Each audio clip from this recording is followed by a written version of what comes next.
Inilah yang saya bilang, kita harus paham strategi mereka. Puji Tuhan, Daud tahu betul strategi yang digunakan oleh Saul dan antek-anteknya.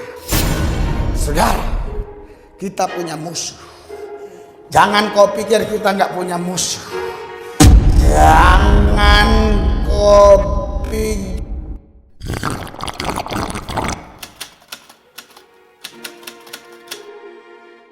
Yesus sendiri menundukkan diri kepada Bapa. Kurang apa coba ayat itu?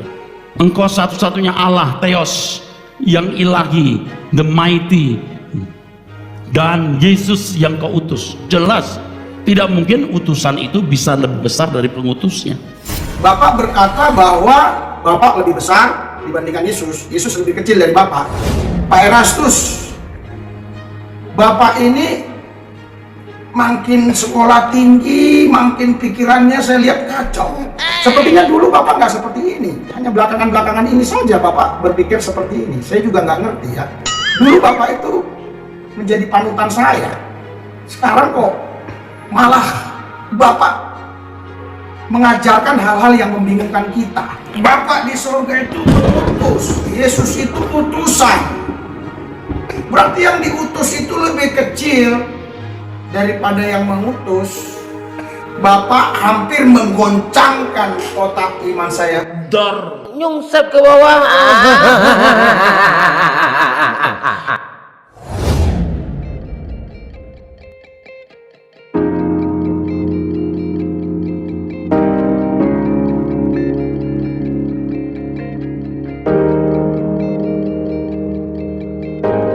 Saya tahu kebanyakan orang Kristen dengar khotbah dari pendeta, kasihlah musuhmu, berdoalah buat dia.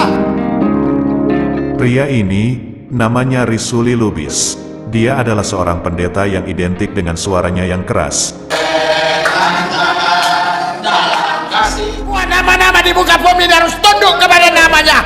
Setan ini sudah segala ditandukkan dalam nama Yesus. Ilmu sihir, orang-orang kuat mantra-mantra terus dihancurkan dalam nama Yesus Kristus yang Maha Kuasa. Nama di atas segala nama, nama tertinggi, semuanya dalam nama Yesus. Haleluya, haleluya, haleluya. Oh iya, kami juga apa kau lapas saga Bapak. Ngeri. Dan semangatnya berapi-api. Yes, yes, yes. Kalau pendeta ini sedang berkhotbah, jemaatnya pasti akan tercengang dengan keindahan bahasa dan gerakannya yang seperti sedang konser. Yang bikin saya nggak habis pikir, pendeta ini nggak pernah kehabisan kata-kata.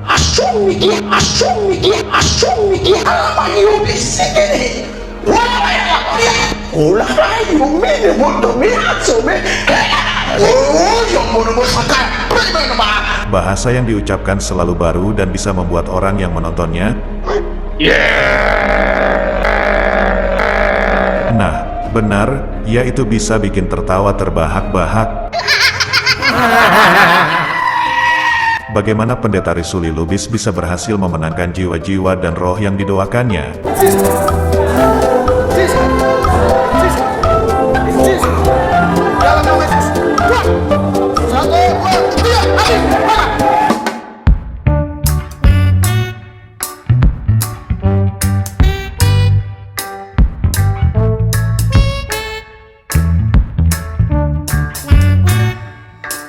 Dan bagaimana pendeta Risuli Lubis bisa membuat pendeta yang lain tertarik mengomentarinya? Mari kita angkat hati kita, roh kita, di belakang kita ke atas, arahkan kepada Kristus. Uraya saka mayung murataka mayuria sakara labasakara labasada. Urapan spesial, urapan baru, urapan double porsi mengalir atas kami, api kudus dari takhtamu membakar kami, membuat hati kami bergelora, bergairah, bersemangat, roh kami berkobar, menyala, menyambar, tetap radikal kepada Yesus. Gila-gilaan, habis-habisan, mati-matian buat Tuhan, tidak ciut, tidak ketut, tidak mundur, tetap maju, maju dalam Yesus. Buat Tuhan, tidak ciut, tidak ketut, tidak mundur, tetap maju, maju dalam Yesus. Dipelihara, dijaga, dilindungi bersama Yesus. Kami lakukan perkara-perkara besar di dalam Yesus. Kami cakap dalam segala perkara, karena tidak ada yang mustahil bagi orang percaya. Halo. Layo beheda kama yoba hata mora la basaka bola bahena. Layoba tarik yobe heda ala ya basoko mora la basaka ba. Ore ya basaka takara la. Ya ramasaka takura la mas. Ya, Sakramayana kara kita tidak tahu ini bahasa apa saudara ya. Karena tidak pantas, tidak baik untuk diikuti oleh manusia. Ya mau gimana lagi? Yuk, tawa yuk. Tahu aja, gak apa-apa, yuk. Ya, Apakah pendeta Risuli Lubis benar-benar memiliki karunia dari Tuhan yang disembahnya, atau ada sesuatu keistimewaan yang dia lakukan? Di video ini rahasia pendeta Risuli Lubis akan dibongkar langsung dari mulut pendeta Risuli Lubis. Yes! Itu firman Tuhan.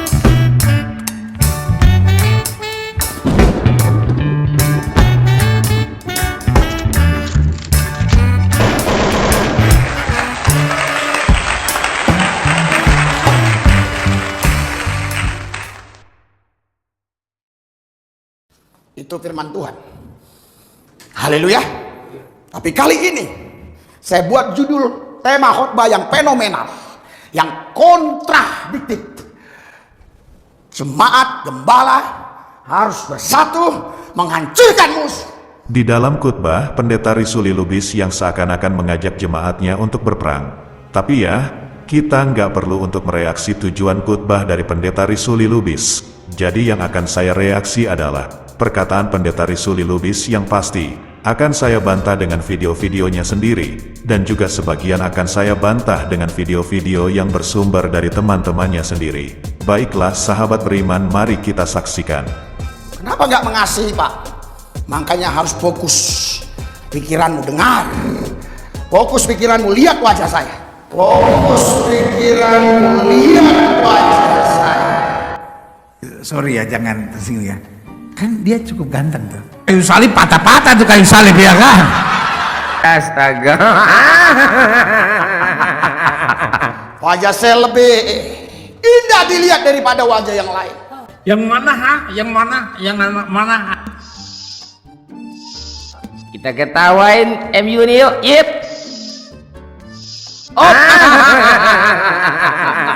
Karena saya yakin wajah saya punya aura yang luar biasa.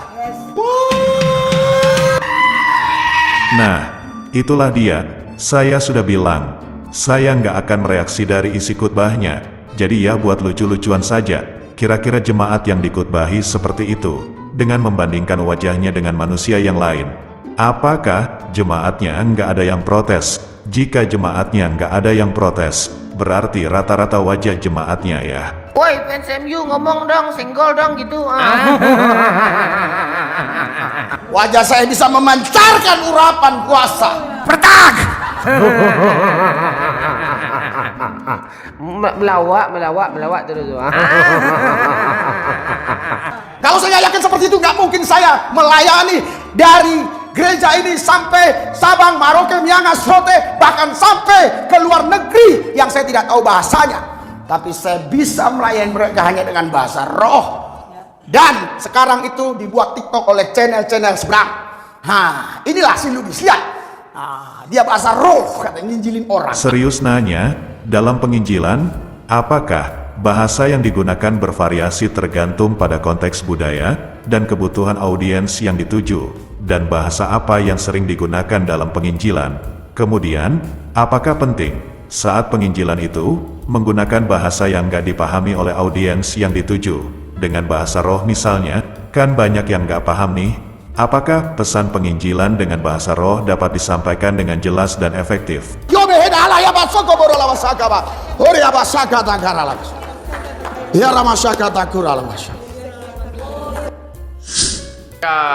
Sakramayana kara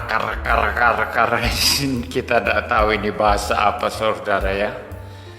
Ya apa sedang ekstase, kesurupan, atau bahasa apa yang jelas ini bukan bahasa roh, atau lebih tepatnya bahasa-bahasa lain yang dikatakan di dalam Alkitab. Dan perlu dicatat, saya bilang bahasa roh ini rata-rata nggak dipahami oleh kebanyakan audiens, bahkan bukan hanya saya, tetapi sesama pendeta pun ada yang bilang seperti itu.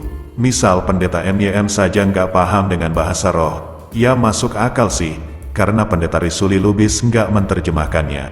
Bahasa roh atau bahasa lain yang ada di dalam Alkitab itu adalah bahasa yang biasa dipergunakan di dalam dunia ini, bahasa yang kata-katanya jelas dan mempunyai makna yang jelas. Saudara misalnya perhatikan dalam Kisah Para Rasul pasal yang kedua, para rasul itu berbicara di dalam bahasa-bahasa yang jelas. Ada orang Mesir, orang Kapadokia, Galatia, Pontus, Ethiopia, Mesir, Arab, dan lain sebagainya. Mendengar para rasul itu berbicara dalam bahasa mereka masing-masing. Jadi bahasa-bahasa yang ada di dalam dunia ini dan jelas itu.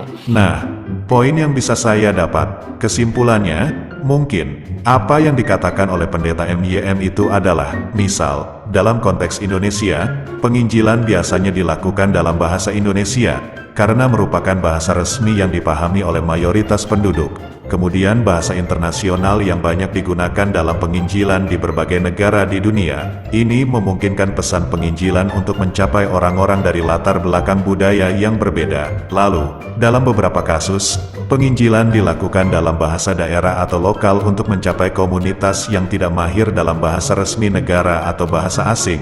Dan kemungkinan terakhir, mungkin bahasa-bahasa lain itu, penginjilan juga dilakukan dalam berbagai bahasa lainnya tergantung pada lokasi dan populasi target. Misalnya, penginjilan dalam bahasa Spanyol, Prancis, Mandarin, Arab, atau bahasa-bahasa suku tertentu. Nah, kalau dalam konteks Korintus, di mana Paulus menulis surat Korintus untuk memberikan penggembalaan terhadap jemaat di sana yang kacau balau sekali penggunaan karunia-karunia rohaninya, memang di sana ada bahasa roh yang diucapkan tetapi tidak dapat dipahami kecuali diterjemahkan. Nah, bahasa apakah itu, saudara? Itu bukan bahasa yang tidak jelas, bukan kata-kata yang tidak jelas. Itu juga bukan bahasa malaikat, ya, apalagi bahasanya Tuhan, ya. Tidak ada seorang pun bisa memahami bahasa daripada Tritunggal. Bagaimana Bapa bisa berbicara kepada Anak dan Roh Kudus, ya, atau sebaliknya, kita tidak paham, saudara. Atau ditulis dalam LAI itu sebagai bahasa roh, di dalam versi Korintus, saudara, itu adalah bahasa-bahasa yang ada di dunia ini. Tetapi orang-orang yang mempunyai karunia itu, karunia berbahasa lain itu, Roh Kudus tidak langsung terjemahkan, sebagaimana terjadi dalam Kisah Para Rasul pasal yang kedua. Kalau dalam Kisah Para Rasul pasal yang kedua itu, para rasul itu berbicara dalam bahasa mereka masing-masing, dalam bahasa Aram. Dan setelah sampai ke telinga pendengar ke orang Mesir, Galatia, Pontus, Kapadokia, Ethiopia, Asia, Arab, ya, itu diterjemahkan oleh Roh Kudus di dalam bahasa mereka masing-masing.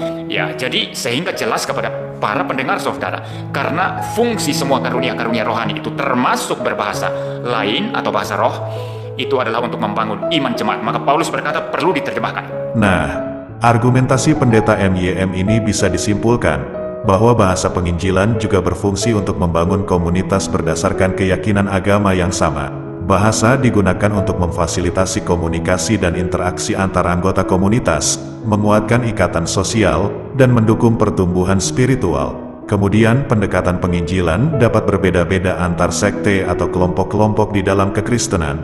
Jadi, fungsi bahasa dalam penginjilan dapat beradaptasi sesuai dengan konteks dan kebutuhan masyarakat yang dituju, yang artinya disampaikan supaya jemaat memahaminya. Lalu, apa pesan pendeta MYM untuk pendeta Risuli Lubis ini? Nah, apa yang dikatakan oleh pendeta ini tadi, Sakaramayana Sikra Barabara, itu tidak ada artinya, saudara, ya. Saya tidak percaya itu bahasa roh atau bahasa lain yang dimaksud oleh Alkitab. Itu namanya bahasa kacau balau, saudara. Makin seru nih. Alhamdulillah, alhamdulillah, alhamdulillah. Semoga video kali ini menghibur ya sahabat beriman, dan bisa menjadi edukasi untuk tetap bisa istiqomah di dalam ajaran Islam. Saya cukupkan videonya sampai di sini. Ingat ya sahabat, jangan sampai murtad. Saya pamit undur diri. Allahu a'lam bishawab. Assalamualaikum.